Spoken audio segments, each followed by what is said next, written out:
예, 오늘은 이제 지난주에 이어서 이제 요한복음 34번째인데요. 지난주는 우리 초청잔치 다른 말씀 나눴었죠. 이제 오늘 지지난주 이어서 다시 요한복음 강해 말씀을 나누도록 하겠습니다. 자, 오늘 말씀의 제목은 우리가 본받지 말아야 할 사람입니다. 본받지 말아야 할 사람. 자, 우리가 살다 보면 우리는 우리 주위에 있는 모든 사람에게 다 배울 게 있어요. 그죠? 좋은 사람한테는 좋은 점도 배우고 또 안 좋은 분들을 보면 저런 거는 내가 본받으면 안 되겠구나. 자, 이렇게 부정적인 면으로도 우리는 다 배울 것이 있다라고 생각이 됩니다. 자, 성공한 분들에게서는 성공의 비결을 배울 수 있죠. 그러나 성공해서 실패한 분들을 통해서도 저렇게 하면 안 되는구나. 나는 저런 실패를 반복하면 안 되겠다라는 이런 차원에서 또 배울 것이 있다라는 것입니다. 자, 인격이 훌륭한 분을 통해서는 그 인격을 흉내냄으로써 우리가 배울 수 있죠. 그러나 인격이 좀 부족한 분을 통해서도 저런 점은 아니구나, 저런 건 안 되겠구나. 자, 이런 차원에서 배울 것이 있다는 것입니다. 자, 오늘 본문에 보면 우리가 본받지 말아야 될 사람들이 나옵니다. 자, 본받아야 될 것이 있고 본받지 말아야 될 것이 있는데 오늘은 이제 후자의 부정적인 경우예요. 자, 우리가 이분들의 어떤 점을 본받지 말아야 되는가, 이분들의 어떤 점이 문제인가, 오늘 본문을 통해서 좀 살펴보면서 부정적인 차원에서 우리는 이렇게 믿음 생활하면 안 되겠죠. 이런 것들을 다시 한번 정리하고 결단하는 예배가 됐으면 좋겠습니다. 두 주 전에 우리는 이제 죽은 지 나흘이 지나서 살이 막 썩어 들어가고 시체가 부패해서 냄새가 나기 시작하는 그런 나사로를 주님께서 다시 살리신 사건을 우리가 상고해 보았습니다. 기억나시나요? 자, 여러분 생각해 보시죠. 만약에 여러분이 그 기적의 현장에 있었다면 여러분은 어떤 반응을 보였을 것 같으신가요? 그 기적을 보고 이야, 저분이 진짜 메시아구나. 그거 표적이잖아요. 표적은 그 기적 자체가 중요한 게 아니라 그것을 가리키는 게 있죠. 자, 이분을 행하신 이 일을 보면 이분은 그리스도이구나. 그죠? 구약에 예언이 돼 있어요. 자, 장차 메시아가 오실 텐데 그분이 이런 일들을 하실 거다라는 그 말씀의 예언에 근거해서 그게 표적이라면 그분을 통해서 우리가 믿음을 가져야 되는 것이죠. 자, 여러분, 우리가 그 자리에 있었다면 어땠을까요? 그것을 표적으로 받아들이고 예수를 그리스도로 나의 왕으로 주님으로 믿었을까요? 아니면 오늘 본문에 나오는 어떤 사람들처럼 내가 놀라운 일을 보았지만 그냥 기적이 기적으로 끝나고 야, 이런 일이 있었어, 내가 놀라운 일을 봤어, 남한테 전달하기는 하지만 그러나 예수님을 믿지 않는, 혹시 그런 사람은 아니었을까? 오늘 좀 생각해 봤으면 좋겠습니다. 자, 오늘 본문에 보면 나사로가 살아난 그 기적의 현장에도 두 부류의 사람이 있었던 걸 말씀하고 있어요. 45절을 가봅니다. 자, 45절을 보면 마리아에게 와서 예수께서 하신 일을 본 많은 유대인들이 그를 믿었대요. 자, 믿은 사람들이 있습니다. 그런데 46절로 가보시면 그 중에 어떤 자는 안 믿었습니다. 안 믿고 바리새인들에게 가서 예수께서 하신 일을 알렸다는 거예요. 여기 알렸다는 말은요, 원문을 보면 일러 바쳤다는 거예요. 나쁜 뜻으로 고자질했다는 거예요. 아니, 예수가 와가지고 또 이런 일을 했어요. 이거 그대로 두면 이거 큰일 나는 거 아닙니까? 자, 이런 뉘앙스로 가서 보고했다는 거예요. 여러분, 당시 바리새인들이 예수님을 미워하고 예수님과 아주 적대 관계에 있었다는 것은 당시 사람들이라면 누구나 다 알고 있었던 일입니다. 자, 근데 이 기적을 보고 이걸 표적으로 받아들이고 예수 앞에 선 것이 아니라 진리 앞에 선 것이 아니라 그 중에 어떤 사람들은 그 기적을 보고서도요, 바리새인에게 가서 일렀다는 거예요. 아니, 예수가 지금 이런 일을 한 거 알고 계세요? 이거 그대로 두실 거예요? 이거 두면은 지금 이 어떤 일이 일어날지 지금 모르시는 거예요? 이렇게 했다는 것입니다. 뭘 말해주는 것입니까? 마가가 오늘 이 기록을 우리에게 이야기하는 것은 그 엄청난 기적을 보고서도요, 안 믿는 사람들이 있다는 거예요. 오늘 첫 번째 메시지입니다. 여러분, 이 본문을 통해서 우리가 깨닫게 되는 건 뭐죠? 여러분, 기적을 보면 다 믿을까요? 아니라는 거예요. 여러분, 기적이 나타나면 다 믿을까요? 아니라는 것입니다. 성경은 계속 그걸 방조하고 있어요. 예수님도 말씀하세요. 보지 않고 믿는 자가 복이 있도다, 그렇게 말씀하시잖아요. 저 여러분은 보지 않고 믿는 사람. 우리 주위에 보면 그렇게 말하는 분들 있지 않습니까? 우리가 복음을 전하고 하나님 이야기를 하면 야, 하나님이 어디 있어? 하나님 보여봐, 한번 한 기적을 나타내봐, 그럼 내 믿을게. 여러분, 이렇게 말씀하시는 분들이 종종 계시지만 저는 그런 얘기를 들을 때마다 회의적이에요. 동기가 뭡니까? 불신이 꽉 차 있는 불신. 안 믿겠다고 이미 마음을 정하고 있는 것입니다. 여러분, 정말 그분이 기적을 체험하면 믿을까요? 아니요. 안 믿습니다. 믿음은 기적을 봤다고 생기는 게 아니라는 거예요. 만약에 그렇다면 여러분, 예수님이 얼마나 많은 기적을 행하셨어요? 우리가 요한복음을 쭉 훑어오고 있지만 얼마나 많은 기적과 이적들을 행하셨습니까? 그런데요, 그들이 전부 나중에 예수님이 붙잡히니까 폭도로 변해요. 예수를 십자가에 못 박으라고 외치는 군중들이 됩니다. 그것이 기적이 우리 믿음을 세우는 거 아니라는 것입니다. 그것이 출발점은 될 수 있어요. 근데 그것이 곧 믿음으로 나가는 것은 아니라는 거예요. 여러분, 예수님께서 얼마나 많은 기적을 행하셨어요. 성경을 보면 어떨 때는 표적인데, 표적을 보이시는데도 사람들이 안 믿으니까 그걸 이상하게 여기셨다 그랬어요. 그런 표현이 나오죠. 그리고 또 어떤 본문에는요, 하도 답답하셔가지고 어떤 말씀까지 주님이 하셨냐면요, 마태복음 11장 20절을 보면, 스크린 보세요. 거기 보면 예수께서 권능을 가장 많이 행하신 고울들이 회개치 않음으로 그때 책망하셨대요. 표적을 보고도. 화 있을진저 고라시나, 화 있을진저 벳세다. 여기 벳세다가 어딘지 아시나요? 요한복음 5장에 38년 된 병자 있죠? 그 병자를 일으킨 곳이 벳세다입니다. 벳세다야 표적을 봤잖아요. 기적을 행하셨잖아요. 너희에게 행한 모든 권능을 두로와 시돈에서 행했더라면 그들이 벌써 베옷을 입고 재에 앉아 회개하였으리라 그랬어요. 내가 너희에게 이르노니 심판날에 그날이 두로와 시돈이 너희보다 견디기 쉬우리라. 그 다음 절 보면 소돔과 고모라가 더 쉬우리라 이렇게 말씀하셨어요. 자, 여기 보니까 예수님께서 고라신과 벳세다를 책망하시면서 두로와 시돈 땅 얘기를 하세요. 거기에 비교를 하세요. 여러분, 두로와 시돈 땅이 어디냐면 지금으로 말하면 레바논 땅입니다. 레바논 아시죠? 이 땅은요, 그 당시 사람 인신 제사를 드리던 곳이에요. 사람을요 제물로 바치는, 하나님을 아는 사람이 없는 곳입니다. 근데 그 땅보다 너희가 더 악하다는 거예요. 왜요? 표적을 보고도 그 마음이 완악해서 그 예수를 밀어내고 그 예수를 오히려 죽이려고 모의를 하고 이 땅의 마지막 날 심판에 내다 이 땅에 임할 심판이 진노가 그 땅보다 더 클 거라는 거예요. 여러분, 예수님께서 많은 기적을 행하셨지만 대부분 믿지 않았어요. 오히려 예수님께서 잡혀서 재판받을 때는요, 그 예수를 십자가에 못 박으라고, 자신이 원하는 예수가 아니니까 그 예수를 십자가에 못 박으라고 외칩니다. 무엇을 말합니까? 기적을 봤다고 예수 믿는 거 아니라는 것입니다. 여러분, 구약 때도, 구약 시대도 보세요. 구약 성경, 하나님께서 모세를 통해서 얼마나 많은 기적을 보이셨어요. 모세는 예수님을 예표하는 사람이잖아요. 근데 그 백성들이 안 믿었어요. 백성들이. 여러분, 출애굽 당시에 모세를 통해서 하나님께서 10가지 재앙을 애굽 전역에 내리십니다. 기적이죠. 표적이에요. 홍해가 갈라지고 광야에서, 사막에서 물이 없을 때 모세가 반석을 치니까 거기서 물이, 생수가 터져가지고 그 물을 마시게 되고, 그래서 갈증을 면하고, 다 기적이죠. 먹을 것이 없는 광야에서 하늘에서 만나를 내리시고 메추라기를 몰아오셔서 먹이시고, 기적 아닙니까? 매일이 기적이었어요. 자, 그런데 그런 놀라운 기적을 날마다 경험한 사람들이 결국 어떻게 됐습니까? 하나님을 안 믿어요. 안 믿어요. 그래서 하나님이 노하십니다. 아니, 너희들은 어떻게 이렇게 믿음이 없냐? 어떻게 그 많은 기적을 보고도 그렇게 불신앙과 원망의 태도를 버리지 못하냐? 내가 보니까 너희들은 가나안 땅에 들어갈 자격이 없다. 그래서요, 여러분, 그 출애굽, 그 놀라운 기적들을 경험했던 그 세대는 약속의 땅에 못 들어갑니다. 못 들어가고 광야에서 다 죽습니다. 누가 들어가죠? 기적을 보지 못한 그 다음 세대가 들어가요. 기적을 보지 못한 다음 세대를 사용하셔서 가나안 땅을 정복하고 하나님의 나라를 세우십니다. 여러분, 오늘 이 말씀을 통해서 우리가 정말 우리를 돌아봐야 돼요. 내 신앙을 점검해 봐야 돼요. 여러분, 성경이 무엇을 말합니까? 기적을 본다고 믿는 거 아니라는 거예요.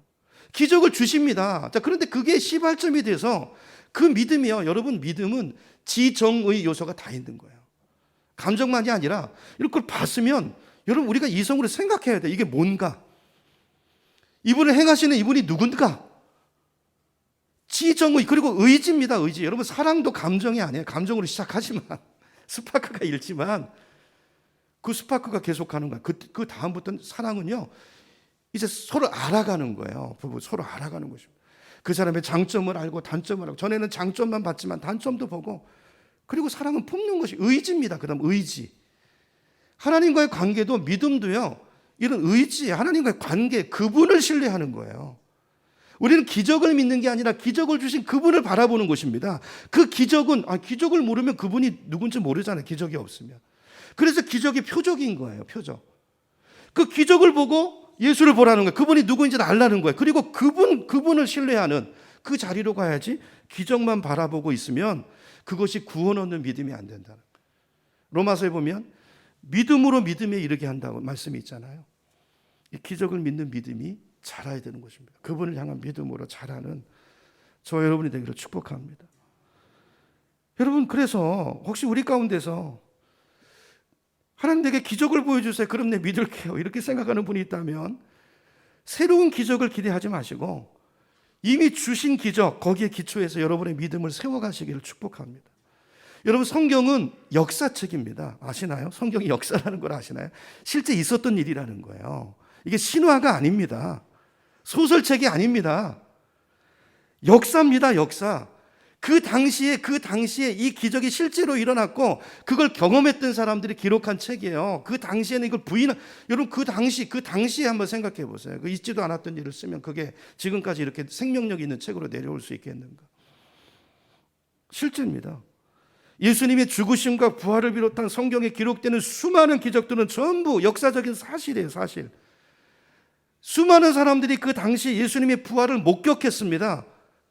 그리고 내가 본 것을 전하지 않을 수 없어서 생명을 걸고 그 부활의 주님을 전하다가 많은 사람이 순교했어요. 그리고 그것을 직접 목격한 분들이 기록으로 사실을 적어놓은 것이 바로 성경책으로 우리에게까지 와서 우리에게 들려져 있는 것입니다. 뿐만 아니라 지금도 사도 바울이 그 다메섹 도상에서 부활의 주님을 만나고 그 인생이 완전히 바뀐 것처럼 오늘도 주님은 이렇게 우리를 찾아오세요. 우리 삶의 현장으로 찾아오셔서 그 주님을 만나고 그 진리를 부인할 수 없는 그 하나님을 만난 그 경험이 그 사람의 인생을 바꾸어내서 전혀 다른 인생을 사는 우리 삶이 증거하는 그런 증인들이 우리 주변에 지금도 많이 있습니다. 여러분, 이분들이요, 잘 보세요. 무턱대고 믿는 거 아닙니다. 무턱대고 믿는 거 아니에요. 감정 아니에요. 그 중에는 정말 머리 좋은 분들도 많고 교육 많이 받고 공부 많이 한 박사들도 많아요. 그분들이 다 조사해보고 따져본 다음에 누가복음 서두에 그 말씀이 나오잖아요. 그 당시에 있는 것들을 다 조사하고 분석하고 따져본 다음에 이게 진리구나. 이건 정말 부인할 수 없는 사실이구나. 그 확신을 가지고 누가복음과 사도행전을 기록한 것입니다. 여러분, 부인할 수 없는 그 결론에 도달해서 예수를 믿고 그분을 나의 왕으로 모시고 그분을 인생을 던지는 사람들, 이게 사실이라는 걸 우리에게 증언해 주고 있는 것입니다. 혹시 우리 가운데서 아직도 난 기적을 봐야만 믿겠다 하시는 분들 계시면 새로운 기적보다, 하나님이 이미 주셨어요. 기적보다는 이미 베풀어 주신 그 기적의 기초에서 예수께 그 믿음을 뿌리내리시기 바랍니다. 그러면 하나님이 새로운 기적들을 날마다 주세요. 동기가 중요한 거예요. 동기. 그런 동기가 아니라 정말 우리가 하나님께 연결되어 있고 그 믿음으로 살면 여러분, 기적은 우리 삶에 늘 일어나는 거예요. 자, 근데 이 말씀은요, 꼭 예수를 안 믿는 분들에게 해당되는 것만이 아니고 우리 예수 믿는 분들에게도 똑같이 적용되는 것입니다. 예를 들어서 우리가 어떤 기도 제목을 놓고서 오래 기도하다가 응답이 없으면 어떡합니까? 우리도 마음속에 낙심이 되고 의심이 들 때가 있잖아요. 하나님 정말 살아계신 거 맞아? 그럼 왜 내 기도 응답 안 하죠? 그죠? 이런 이제 의심이 드니까 우리도 그럴 때 있죠. 그 다음부터는 하나님 앞에 흥정하는 식의 기도를 할 때가 있잖아요. 하나님 살아계세요? 하나님 요거 들어주시면 내가 이제 진짜 하나님 믿을게요. 하나님 요거 해주시면 나 요렇게 하고 그 다음에 요렇게 할게요. 하나님 안 속으시죠. 물론 하나님은 사랑이 많으시고 은혜로우셔서 하나님은 당신을 보여주기를 원하세요. 우리가 믿음 없는 자로 사는 게 아니라 믿음 있는 자가 되기를 원하세요. 그래서 이런 기도도 들어주실 때가 많아요. 자, 그런데 우리가 기억해야 되는 게 뭐냐면요. 자, 그렇게 해서 응답이 왔다고 그 다음에 그 사람의 믿음이 딱 설까요? 그렇게 기도해서 그게 나한테 딱 오면 그 다음에는 어떤 상황에서도 하나님이 딱 붙들어주고 믿어질까요? 아니에요. 제가 보니까 아니더라고요. 저도 아니고 교우들도 보니까 아니더라고요. 늘 이런 표적에 의존해서 믿음 생활하는 분들은요, 그게 없으면요 원망합니다. 그게 이스라엘 백성들이었어요. 그게 이스라엘 백성들이었어요. 내가 원하는 응답이 그 시간에 그때 내가 원하는 방법으로 그게 오지 않으면 응답 안 받았대요. 하나님 주셨는데 안 받았대요. 계속 믿음이 흔들립니다. 이게 표적신앙이라고 하는 거죠. 여러분 우리 기도가 좀 달라져야 돼요. 하나님 내 삶 가운데 기적을 주시고 요 기도만 응답해 주시면 나 하나님 잘 믿을게. 여러분 이제 이런 기도 이제 그만하고 하나님이 내 삶 가운데 베풀어 주신 이미 주신 그 믿음의 기초에서 그 믿음 붙들고 살아가는. 우리도 자식 키울 때 연령대에 따라서 다르잖아요. 어렸을 때는 원하면 주죠. 그 다음보다는 안 하죠. 여러분 이스라엘 백성이 처음에 출애굽할 때는 구원받을 때는 하나님이 다 하셨어요. 홍해바다 다 가르시고. 그 다음도 그렇게 안 하십니다. 가나안 땅에 들어갈 때 요단강 들어갈 때도 아니요. 하나님이 갈라주셔서 들어간 게 아니고 믿음으로 걸어가니까 갈라진 거예요. 믿음으로 말씀에 순종하니까 여리고성이 무너진 거예요. 그렇죠? 우리 믿음이 먼저 행동하는 그분을 신뢰하고 보이지 않아도 들리지 않아도 그 약속 붙잡고 걸어가는 이 믿음으로 우리가 서기를 원하시는 거예요. 언제까지 우리가 어린아이로 있기를 주님은 원치 않으시는 것입니다. 그래서 먼저 열어주지 않으세요. 우리 믿음이 중요하니까 하나님은. 믿음이 있어야 우리가 또 그런 일이 있어도 살 거니까. 그렇죠? 그분을 신뢰하는 것입니다. 하나님께서 성경에 이렇게 말씀하세요. 마태복음 7장 11절에 보니까 이렇게 말합니다. 너희가 악해도 부모 자식 관계를 예를 드시잖아요. 너희가 악한 부모라도 자녀에게 좋은 것을 주잖아. 하물며 하늘에 계신 너희 아버지께서 하나님이 우리 아버지시래요. 구하는 자에게 좋은 것을 주시지 않겠느냐. 구한다고 다 주지 않는다는 거예요. 그 아이한테 가장 좋은 때 가장 좋은 것 이걸 A를 구해도 하나님 보실 땐 그거는 안 돼. 그러면 B 더 좋은 것을 가장 좋을 때 주시는 좋은 아버지. 하나님은 좋은 분이세요. 저와 여러분을 사랑하시는 하늘 아버지이십니다. 여러분 이분을 신뢰하시는 우리가 되기를 축복합니다. 그분을 신뢰하고 기적이 아니라 하나님 자신을 그분 자신을 신뢰하고 여러분 내가 기적을 체험하면 모든 것이 다 될 거라고 생각하지 마세요. 이미 하나님이 주셨어요. 그 은혜의 기초에서 이제는 내가 일어서야 됩니다. 내 작은 믿음을 이제 키워나가고 삶의 자리 속에서 보이지 않아도 그 믿음으로 나가고 믿음으로 순종해보고 그 순종의 자리에 주세요. 그 순종의 자리에. 이렇게 해서 내 안에 믿음이 있구나 이걸 확인하시고 그 믿음이 자라가는 이렇게 믿으시는 저와 여러분 되기를 축원합니다. 다시 본문으로 가서요. 이제 죽은 나사로가 살아나는 자, 이런 엄청난 기적을 체험했는데도 이제 안 믿는 사람들이 있었다고 그랬죠. 그래서 이분들이 이제 바리새파 사람들한테 가서 일렀다고 그랬잖아요. 여러분 바리새파 사람들은 어떤 사람이냐면요. 이 사람들은 경건주의를 신봉하는 사람들이에요. 그래서 이스라엘 민족이 자기 민족이 지금 고난 가운데 있잖아요. 그래서 우리 민족이 옛날에 그 영광을 회복하려면 정치적인 방법, 경제적인 방법 이걸로 되는 게 아니라 오직 신앙으로 되는 것이다. 이렇게 믿었던 사람들. 이제 근본주의죠. 분리주의죠. 세상과도 구분하고. 근데 이게요. 이제 또 우리 쭉 요한복음 가면서 이제 이 부분들을 말씀드리겠지만 이게 사실 믿음이 좋은 것 같지만 아니요. 이거 문제가 있을 수 있어요. 그러니까 하나님은 늘 이렇게 말씀하세요. 하나님을 사랑하느냐? 그러면 이웃을 사랑하는 걸로 나타나야 된다. 그렇죠? 그러니까 이거 보세요. 그래서 이 사람들은 오직 나라의 회복을 어디다 뒀냐면 하나님의 계명을 있는 그대로 다 지키고 모든 국민들이 전부 다 주님 뜻대로 살면 하나님이 이 민족을 옛날 다윗 시대 때 누렸던 그 영광을 회복시켜 줄 것이다. 그래가지고 율법에만 집중했어요. 그래서 무슨 조항들을 만들고 전통들을 만들고 말씀을 근데 그게 겉모습이죠. 중심은 하나님과 더 멀어졌다는 걸 놓친 거예요. 자, 이런 분들인데, 자, 이렇게 좀 치우쳐 있던 분들인데, 자, 이렇게 가서 예수 소식을 전하니까 믿지 않는 분들이, 자, 그 소식을 듣고 바리새인들이 어떻게 반응합니까? 야, 정말 그분이 그리스도 맞네. 그럼 나도 한번 가서 봐야 되겠네. 자, 이렇게 했을까요? 아니요. 천만에 그러지 않았어요. 그 소식을 듣고 의회를 소집합니다. 회의를 열어요. 자, 회의를 열어서 무슨 얘기를 하는가? 47절로 가보면, 자, 이 사람은 예수죠. 예수가 많은 표적을 행하고 있으니, 자, 이거 우리가 어떻게 하면 좋겠냐? 대책회의를 엽니다. 그럼 생각해 보세요. 아니 표적이잖아요. 표적을 많이 나타냈으면, 그걸 보여줬으면, 아니 그걸 보고 믿으면 되지. 아니 뭘 어떻게 합니까? 근데 안 믿는 거예요. 안 믿는 거예요. 자, 그럼 왜 안 믿을까요? 이게 표적인데 왜 그 표적이 가리키는 예수를 바라보지 않고 그분을 그 진리인가 아닌가를 왜 생각해 보지도 않으려고 하는 걸까요? 여러분, 사람들이요, 우리도 마찬가지예요. 기적을 보고도, 진리의 말씀을 듣고도 거기에다가 내 삶을 선뜻 던지지 못하고 믿지 못하는 이유가 뭐냐면요, 세상 근심 염려 때문이에요. 내 생각, 내 계획, 내 나름대로 계획이 있잖아. 요건 요렇게 해야 되고 요렇게 하고. 그러니까 우리는 하나님을 믿는데 이건 내 생각이 있잖아. 내가 중심이 돼서 요거를 도와주는 하나님이 필요한 거지, 자기를 진리에 던지지 않는다. 자기 생각, 자기 계산, 세상 근심, 염려 때문이라고 성경은 이야기해요. 자, 48절로 가볼까요? 48절에 가서 보시면, 자, 이렇게 말해요. 만일 예수를 이대로 두면 모든 사람이 그를 믿게 될 것이고, 아니 진리니까 믿는 거죠. 믿게 될 것이고, 그리고 로마인들이 와서 우리 땅과 민족을 빼앗아가리라. 자, 이 사람들의 반점은 뒤에 있는 거예요. 뒤에. 그 염려, 걱정 때문에 진리냐 아니냐 이거가 중요한 게 아니고, 뒤에 이걸 혹시 우리가 누리고 있던 것을 빼앗기면 어떡하냐, 이 염려 때문에 진리 앞에 서지 못하는 거예요.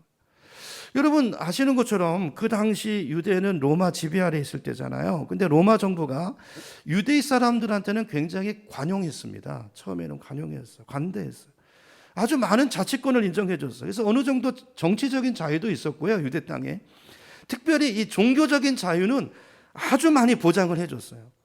그래서 사내들인 공회도 세워준 거라고 말씀드렸잖아요. 너희 종교적인 문제는 너희끼리 해결해, 이렇게 자치권을 준 거예요. 자, 그래서 바리새인들이 염려하는 것입니다. 자, 많은 사람들이, 자, 유대인들이 지금 압제 가운데 있지만 여기 요 기득권층들은요, 많은 것을 누리고 있어요. 지금 많은 것을 얻어 가지고 있다고요. 근데 이들이 뭘 염려하는 거예요? 예수님이 행하시는 많은 표적을 사람들이 보고 예수를 메시아로 믿으면 어떤 일이 일어나겠어요? 만약에 독립운동을 일으키고 로마에 대해서 봉기가 일어난다면 그럼 이거 큰일인데, 그러면 지금 우리들이 누리는 요 자유, 요 특권, 이거 다 빼앗길 거 아니야. 이런 두려움 때문에 지금 기득권 세력들이 대책회의로 모인 것입니다. 진리 때문에 모인 것이 아니고, 이게 진리냐 아니냐, 예수가 진짜 메시아냐 아니냐, 이걸 분별하기 위해서 모인 게 아니고 요 대책회의 하는. 47절 보세요. 이런 이유로 대제사장들과 바리새인들이 공회로 모였다는 것입니다. 그러니까 이 사람들은요, 진리보다 뭐가 중요해요? 내 안전이 중요해요. 내 이익이 더 중요했던 사람들. 여러분, 기다리던 메시아가 오시면 어떻게 해야 돼요? 그분이 진짜 아닌지, 어떤 표적이 있다면 그게 진짜 표적인지, 성경이 뭐라고 말하고 있는지, 성경이 예언하는 그 메시아인지, 우선은 그걸 분별하고 확인하는 게 먼저잖아요. 그러라고 하나님이 제사장으로 세우고 종교 지도자로 세워주신 거 아니에요? 그걸 분별하고 그게 맞으면 그분을 영접해야 되고 아니면 배척해야 되죠. 근데 이분들은 종교 지도자면서도 그게 아니고 자기 유익과 안주, 현실 안주, 여기에 그냥 몰두해 있는 것입니다. 여러분, 우리 가운데서도 우리 신앙이 이럴 수 있어요. 겉으로 믿는 것 같은데 바리새파 사람들처럼 어떤 유익과 어떤 기득권에 기대어 있는 이 종교 생활에 익숙해져 가지고요, 이걸 통해서 누리고 있는 안전에만 관심이. 진리 앞에 서게 되면요, 이게 사실 진리를 말한다는 게 사실 쉬운 일이 아니거든요. 여러분, 어떤 사람에 대한 실체를 보고 진리를 아는데 그 사람한테 그 진리를 말해주는 게 쉬울 것 같아요? 입 닫고 있는 게 쉬울 것 같아요? 진리를 말해주고 그 사람이 진리에 직면하게 해주는 거 쉽지 않습니다. 그렇게 하는 게 사랑이에요. 여러분, 그게 사랑입니다. 안 그러죠? 내가 이걸 진리를 말했을 때, 이걸 붙들었을 때, 진리 편에 섰을 때 내게 닥칠 어떤 위험이나 어떤 조그만 불편 때문에, 어떤 관계 어려움 때문에 진리를 붙들지 못하고 그 편에 서지 못하고 그걸 추구하지 못하는 사람들이 있어요. 이런 분들을 보면 안타까움을 느낄 때가 많죠. 제 친구 중 하나가 미국에 주재원으로 가서, 거기서, 여러분 외국 나가면, 저도 이제 미국에서 살았지만 미국 가면 다 교회 나옵니다. 그러니까 예수를 믿고 믿든 안 믿든지 간에 그게 공동체니까 그 외로움을 달래기 위해서도 다 교회에 나와요. 그래서 이민교회의 역할이 굉장히 중요해요. 거기서요, 복음을 만나고 회심하는 사람들이 많아요. 이 친구도 그런 케이스였거든요. 너무 외로워서 밤에 한국 사람들, 우리 한국 남자들 밤 문화에 익숙하잖아요. 맨날 늦게 끝나고 회식하고 술 먹고 늦게까지 새벽에 들어오고 또 술도 안 깨가지고 이게 익숙하잖아요. 그러니까 이분이 밤에 잠이 안 와요. 밖에 나갔는데 미국은요, 저녁 때 나가면 갈 데가 없습니다. 갈 데가 없어요. 술집 유흥가는요, 도시에서 한참 떨어져 있어요. 차로 한참 나가야 돼요. 그러니까 나갔는데 갈 데가 없어요. 갈 데가 교회밖에 없어요. 이러다가 이 사람이 예수를 믿었거든요. 근데 이분이 복음도 알고 훈련도 받고 이 친구가 한국에 돌아올 때가 됐는데 돌아와서 고민에 빠졌어요. 저 강도사 때인데, 야, 너 어떻게 해야 되냐? 우리 집안은 너도 알다시피 다 불교를 믿든지 아니면 집안에 전부 다 무교인데 당장 제사 문제가 걸리니까, 그리고 엄마가 불교에 빠져 계시니까 늘 불공 드리고 이러니까 어머니가 마음 상할 것 같으니까 그게 불편하니까, 야, 이제 일단 나 교회 내려놔야 되겠다. 엄마 돌아가시면 나중에 교회 나가겠다. 그런 친구가 있었어요. 여러분 여러분 이 생각이 맞습니까? 여러분 그 친구가 그럼 복음을 아는 것입니까? 여러분 예수 믿고 안 믿는 것은요, 이게 죽고 사는 문제입니다. 여러분 그렇게 믿으십니까? 죽고 사는 문제예요. 내 영생이 달려 있어요. 그냥 보통 죽고 사는 문제가 아니라 우리의 영원한, 우리 내생이 달려 있는, 영생이 달려 있는 너무 중요한 문제라고요. 이 문제 중간은 없습니다. 그러면 자기가 복음을 들었으면 선택의 기로에 서는 거예요. 이게 진리인가 아닌가를 따져봐야죠. 하나님 앞에 엎드려 봐야 되죠. 내 인생이 걸린 거고 내 가족이 걸린 거고 이게 사실이라면 내 아내도 부모도 자식도 믿어야 될 거 아니에요? 근데 만약에 이게 진리가 아니고 사기극이라면 어떻게 해야 돼요? 마땅히 거부해야 되죠. 거기 뭐 하러 있어요? 그렇잖아요. 그 뭐 하러 있습니까? 거기 뭐 돈 갖다 내고 헌금하고 뭐 거기다가 시간을 들여요. 너무 중요한 거잖아요. 아니 그 기독교가 말하는 진리를 그대로 받았다면 이게 진짜인가 아닌가를 적어도 분별해야 될 그 마음이 있어야 되지 않습니까? 그러니까 진짜면 인생을 던져야 되고, 여러분 예수님은 중간이 없습니다. 무슨 4대 이건 사람들이 만들어, 그러니까 바리새파 이런 성향을 가진 사람들이 만들어 놓은 거예요. 보니까 거부할 수는 없어요. 증거들이 있고 증인들이 있어요. 그런데 나는 믿고 싶지 않아요. 여러분 기독교는요, 주인을 바꾸는 것입니다. 내가 내 인생의 주인을 바꾸고 싶지 않아요. 예수께 내 계획을 다 내려놓고 드리고 싶지 않아요. 그러니까 어정쩡한 태도를 취해요. 보니까 여기 역사가 있어. 맞긴 맞는 것 같아요. 근데 내 생각은 내려놓을 수는 없어요. 그러니까 내 생각을, 계획을 놓고 나를 도와줄, 그걸 세워줄 누군가가 필요한, 어정쩡하게 양다리 걸치고 있는. 아닙니다. 아닙니다. 여러분 어떻게 해서든지, 아니 이 친구가 자기가 정말 복음을 만났고 예수를 믿으면, 아니 집에 돌아가서 좀 불편함이 있고 부딪히는 일이 있고 불화가 있다 할지라도 이게 영생에 달린 것이고, 부모를 사랑하면 부모를 건져내야 되잖아요. 형제 자매를 사랑하면 그들을 구원해야 되잖아요. 내 친구들에게 복음을 전해야 되잖아요. 그러면 거기에 더 심취하고 더 기도하고 더 성경 속으로 들어가서 이게 진리인가 아닌가를 내가 결단내는 이 마음을 가지고 하나님 앞에 그 은혜를 구하는 것이 온당한 것이지. 그 조금의 그 관계 불편함 때문에 진리를 붙들지 못하고 뛰어들지 못하는 분들을 보면 마음이 너무 안타깝다는 것입니다. 여러분 성희자매가 40에 갔습니다. 40살이에요.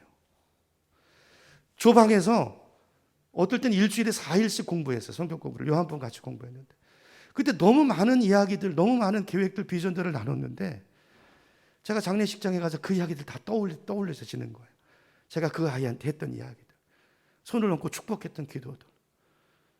제가 목회자로서 너무 마음이 아팠어요. 그 아이 얼굴을 보는 순간에 제가 마음이 무너져서 우리 같이 예배드리는 교우들이 울음을 그치지 못했어요. 정말 온 교회가 있었거든요. 온 교회가 있었거든요. 성희자매와 마지막 통화를 잊을 수 없습니다. 목사, 난 너무 교회 가고 싶어요. 너무 교회 가고 싶어요. 저를 사람으로 대접해 준 데가 교회가 처음이에요. 16년 동안 알코올 중독으로요, 버려진 인생을 살았어요. 가족에게도 버려진 인생을 살았어요. 그 인생 가운데 짧은 기간이었지만 복음을 만나고 예수를 만나고, 그 인생이 꽃 피우진 않았지만 전 모르겠어요. 하나님이 그게 최선이었던 것 같아요. 그 아이를 지금 데리고 가는 게 최선이었을지 몰라요. 그 아이는 그 아이를 하고 갔습니다. 이제 남은 것은 우리들이고 그 가족입니다. 그걸 통해서 하나님이 하시고자 하는 일이 있고 말씀하고자 하는 일이 있을 거예요. 이런 거 하나하나가 표적일 수 있다라는 거예요. 자, 이런 것들을 통해서 직면에서 하나님 앞에 서서 뭔가 내게 말씀하시는 그 음성을 듣기보다는 현실적인 문제 때문에, 또 먹고 사는 문제 때문에, 또 어떤 나의 위치 때문에 이런 것들을 저버리고 다른 길을 가기가 쉽다는 것입니다. 오늘 바리새인들이 그랬어요. 여러분, 죽으면 복음을 전할 기회도 없습니다. 저와 여러분은 이제 진리를 위해서 좀 과감하게 살 필요가 있습니다. 그게 사랑입니다. 그 사람을 배려하고 마음 상할까봐 그 이야기를 안전하는 게 사랑이 아니고, 천국과 지옥에 있는데 그걸 알면서도 안전하는 게 이게 죄예요, 죄. 이게 정말 큰 죄입니다. 우리가 가진 믿음이 단순히 세상적인 평안을 누리고 윤리적으로 남보다 조금 인격적으로 더 낮게 보이는, 사람들에게 보이는 그런 삶을 살기 위해서 지금 우리가 이렇게 모여서 애쓰고 믿고자 하는 거 아닙니다. 영생이 달려있는 것입니다. 내 인생이 달려있는 것입니다. 여러분, 우리 바리새인들처럼 되지 맙시다. 진리 앞에서는 과감하게 결단하고 진리 앞에 진실한 사람이 됩시다. 진실한 사람. 그게 정말 진리인가 아닌가? 진리라면 결단하고 행동하는 그런 신앙인들이 되십시다. 그래서 바리새인들이 이렇게 염려 표시를 하니까 보세요. 자, 이런 유익 앞에서는요, 바리새파와 사두개인이 하나가 돼요. 이 사람들은 평소에는 하나 될 수 없는 사람들이에요. 오늘 보세요. 여기 보니까 이에 대제사장들과 바리새인들이 공회를 모으고, 여기서는 뭐 그냥 아주 딱 하나가 돼요. 이권 앞에서. 여러분, 그렇죠? 정치를 보세요. 어제 원수였던 사람이 오늘 딱 그 이권 앞에서요, 기가 막히게 하나가 됩니다. 여러분, 대제사장은요, 사두개파에 속한 사람입니다. 사두개 계열이거든요. 보통 때는 바리새파 사람들과 앙숙이에요. 왜냐하면 신앙적인 관점과 교리가 완전히 달라요. 바리새파 사람들은 천사도 믿고요, 부활도 믿어요. 근데 사두개파 사람들은 안 믿습니다. 그런 게 어딨냐? 보이는 게 전부다. 보이는 거를 따라 사는 사람들이에요. 사두개파 사람. 철저하게 이권적입니다. 철저하게 현세적이에요. 그래서 대제사장 하는 거예요. 참 죄송한 말씀이지만. 자, 그래서 하나 되기가 정말 어려운 사람들인데, 근데 여기서 그냥 하나가 돼요. 50절로 가보세요. 50절에 이렇게 말합니다. 그 해 대제사장은 당연직이라는 말씀을 드렸죠, 제가 전에. 당연직이에요. 그 사네드린 공회의 당연직 의장이에요, 의장. 70명 회원 중에서. 그 사람이 말해요. 한 사람이 백성을 위하여 죽어서, 여기 한 사람 누굴 말하는 거예요? 예수가 죽는 게 맞다. 그 말이에요. 진리고 나발이고 예수가 죽는 게 맞다. 저거 뭐 진리는 둘째치고 저렇게 해서 예수를 사람들이 다 따라가서 봉기라도 일어나면, 그래서 로마가 와가지고 무력으로 들이닥치면 온 민족이 초토화가 될 텐데, 온 민족이 망하게 되지 않는 것이, 50절 보세요. 너희에게 유익한 줄을 생각하지 아니하는도다. 누가 머뭇거리는 사람이 있었나 보죠. 이렇게 탁 쳐버려요. 그러니까 대제사장도 바리새인과 생각이 똑같아요. 예수, 이 사람은 반드시 죽어야 된다. 반드시 죽어야 된다. 그래야 나라가 산다. 그때부터 본격적으로 모의를 시작해요. 자, 근데 오늘 본문을 보면, 자, 이 사람은 나쁜 의도로 예수가 죽어야 된다, 그래야 나라가 산다, 뭐 이런 이야기를 한 것이지만, 근데 사실은 이게 엄청난 예언이라는 걸 말씀하세요. 무슨 말이냐면, 하나님은요, 동기가 잘못된 사람도 쓰신다는 거예요. 이런 하나님이 구속사에서 하나님이 주인이신 줄 믿으시기 바랍니다. 하나님이 역사를 이끌어 가세요.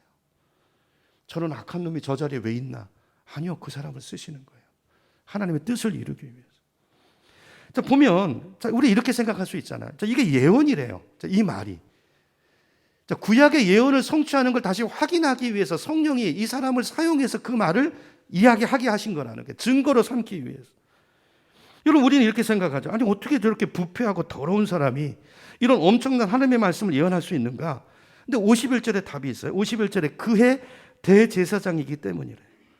대제사장, 그 직분에 있기 때문에 하나님께서 그 직분을, 그 사람이 그 직분을, 상징성이 있잖아요. 그 직분을 사용해서 하나님의 말씀을 전하기 위한 대변인으로 쓰셨다는 거예요. 대제사장이 누굽니까? 하나님의 뜻을 받들어서 중보자잖아요. 하나님 뜻을 전하고, 또 백성들의 뜻을 하나님 앞에 전하는 사람이잖아요. 자, 오늘 성경이 뭘 말하는 것입니까? 자, 우리는 이런 말 구조를 보면서 자, 우리가 이제 깨달음, 이제 정리해야 되는 게 뭐냐면, 여러분, 하나님이 주신 직책과 직분과 그 사람은 구별할 수 있어야 된다는 거예요. 우리 그러잖아요. 목사는 이런 사람이어야 돼. 근데 그렇지 않은 사람도 있어요. 근데 여러분, 어떤 분이 그런 얘기 하시더라고요. 뭐 50이라고. 잘하는 게 50 있으면 부족한 것도, 여러분, 인간이라는 걸 감안하셔야 돼요. 인간은 죄인입니다. 가까이 가면 다 냄새가 납니다. 목사도 냄새가 나고, 저도 죄인이고, 그냥 몸부림을 치는 거예요. 저도 제 안에 있는 죄를 어찌할 수 없어서 어떨 때는 울고, 어떨 때는 통곡하고, 그리고 또 죄 짓고 또 회개하고, 그러면서 가는 거예요.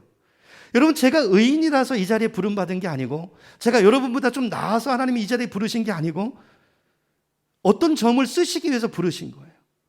저와 여러분은 다 공사 중입니다. 가는 것입니다. 궁일이 여기고, 저의 단점을 우리 교회 안에 제가 얼마나 부족한 거 여러분 다 아시잖아요.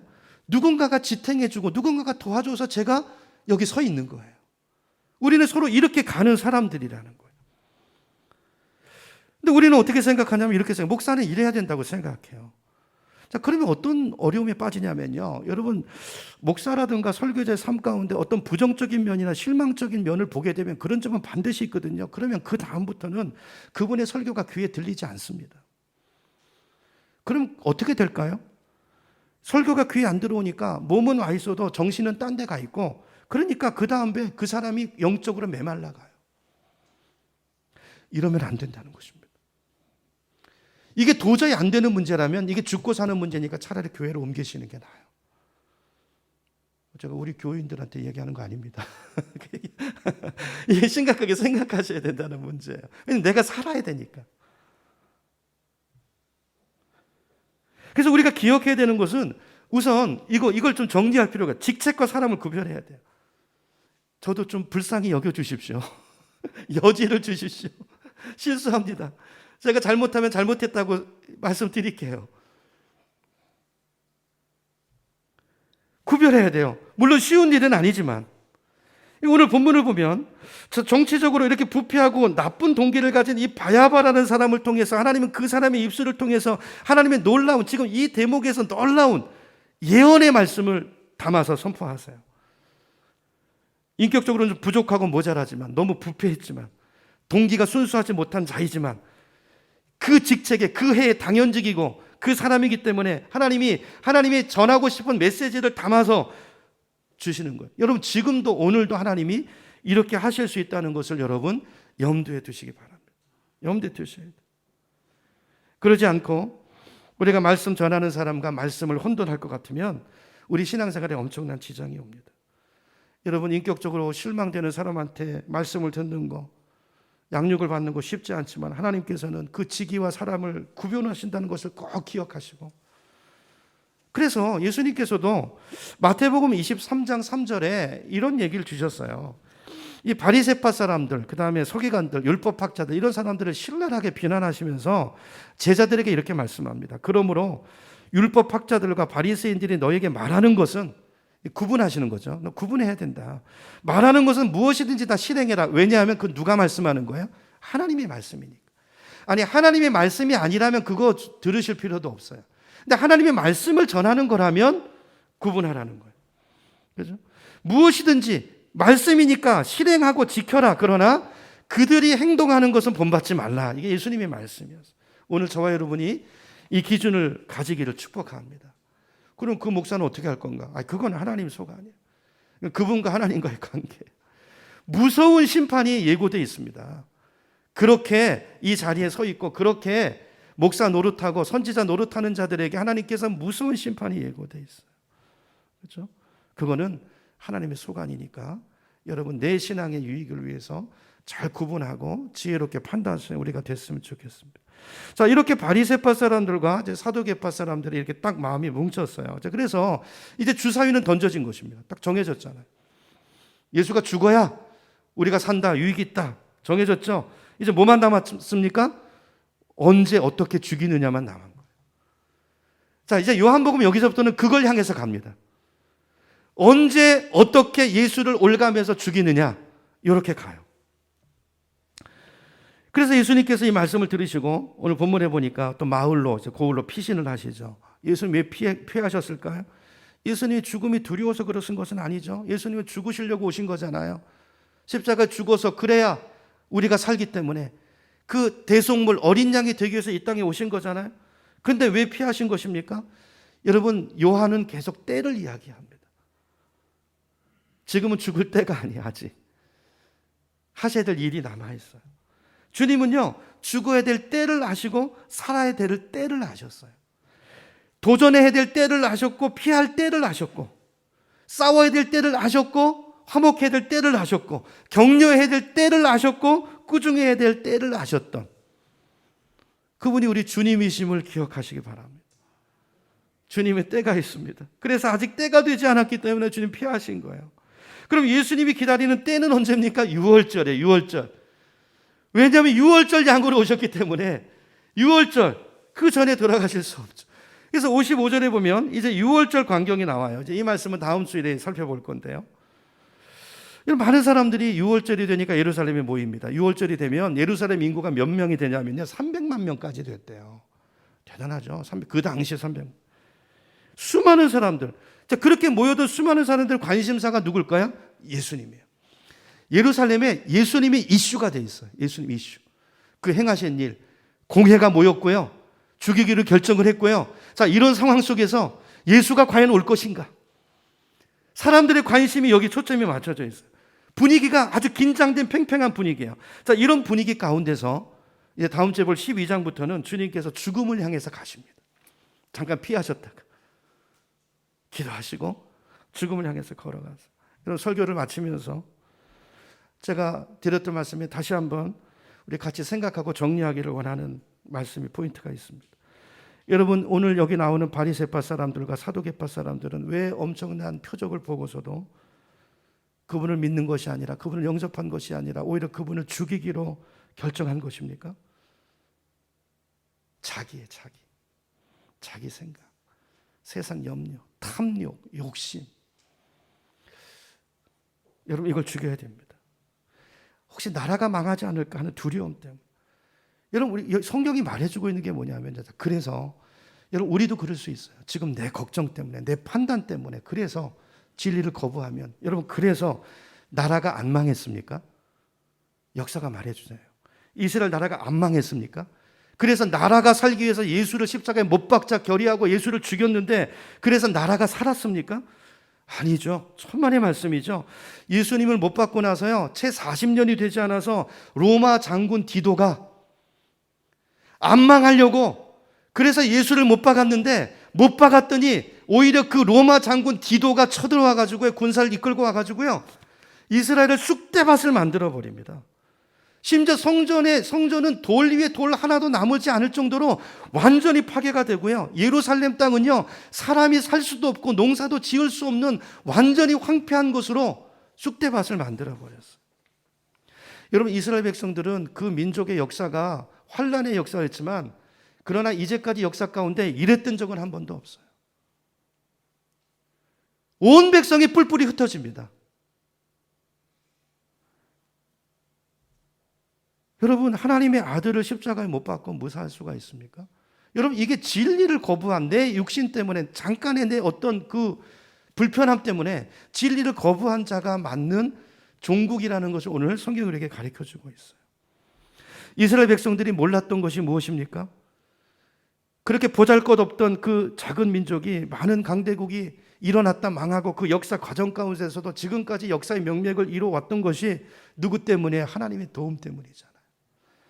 그런데 자기들이 똑똑해서 그런 줄 알고 이제 좀 살만하니까 내 생각과 내 계획을 가지고 하나님의 아들을 십자가에 못 박는 그 순간, 하나님의 보호의 손길이 떠나고 그 순간부터 그 나라와 인생들 가운데 재난이 시작됐다는 거예요.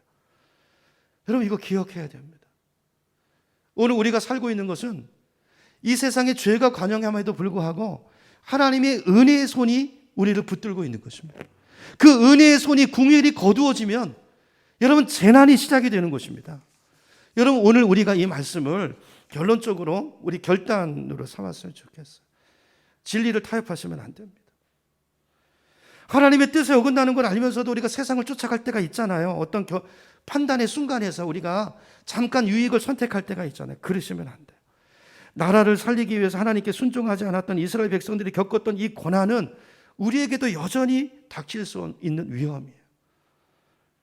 여러분, 처녀 때 믿음 생활 잘하던 처녀가 성경에 뭐라고 되어 있습니까? 믿는 사람과 결혼하라고 되어 있잖아요. 근데 그렇게 처음에 기도도 하다가 갑자기 중매가 들어오는데요. 보니까 학벌도 좋고 돈도 많고 가문도 좋고 거기다 잘생겼어요. 근데 한 가지 조금 결함이 있는데 예수를 안 믿는데요. 그 가정이. 이게 조그만 결함입니까? 뭐가 작동하는 거예요? 탐심이 작동, 욕심이 작동. 세상 생각. 이건 내가 요 남자랑 결혼해서 그거 뭐 조그만 단점인데 이 사람을 예수 믿게 만들면 되지. 이렇게 자기를 정당화시켜가지고 그 다음에 결혼하고 나서 잘 살 줄 알았는데 처음에 그렇게 하고 나서 잊어버리죠. 세상 재미에 빠져가지고 자기 믿음도 잃어버리고 어떻게 됩니까? 제가 이런 분 너무 많이 봤어요. 너무 많이 봤어요. 차라리 결혼하지 않은 것보다 더 힘든 삶을 살고 믿음도 다 잃어버리고 자기 믿음까지도 까먹는 이런 일가 얼마나 많은지 몰라요. 여러분, 오늘 우리 잘 생각해야 됩니다. 선택의 기로에서 하나님이냐 세상이나 쫓아갈 때 분명히 여러분 하나님의 길을 놓고 세상으로 가면 그게 더 커 보여요. 그래서 예수 믿는 걸 좁은 길이라고 얘기하시는 거예요. 근데 그게 좁은 길이 아니고 그 순간에 그렇다는 거예요. 세상에 같이 우리가 젖어 있기 때문에. 여러분, 그러나 그 길에 선뜻 그 길을 걸어가면 우리가 상상하지도 못했던 고난이 재난이 우리 삶에 찾아올 수 있다는 걸 여러분 꼭 기억하시기 바랍니다. 여러분, 사업하시는 분들 사업도 마찬가지예요. 주님 뜻대로 해야 되는 건 알지만 여러분, 이 세상이 정말 주님 뜻대로 하면 망할 것 같잖아요. 그죠? 그 비즈니스가 되겠습니까? 그래서 안 되는 걸 알면서도 잠깐 진리 치워놓고 조그만 부정, 그게 당장 잘 되는 것 같지만 오래 가지 않습니다. 여러분, 우리가 믿는 하나님은 전지전능하신 하나님이심을 다시 한번 우리 마음에 새기고 그 하나님을 바라보는 예배가 됐으면 좋겠습니다. 우리 하나님이 함께 하시면 안 될 일이 없습니다. 우리가 지금 하나님께 순종하는 이것이 잠깐은 위험해 보이고 좀 이게 불편함이 있어 보이시면 아니요. 그러나 거기 참된 안전이 있고 그게 손해보는 길이 아니라 거기에 참된 축복이 있고 그렇게 순종하는 것이 문제가 있을 것 같지만 거기에 진정한 평화가 있고 영생이 있다는 걸 기억하시고 이게 주님을 믿는 거예요. 진짜 신뢰하는 거예요. 표적을 계속 구하는 신앙은 탐심입니다. 탐심.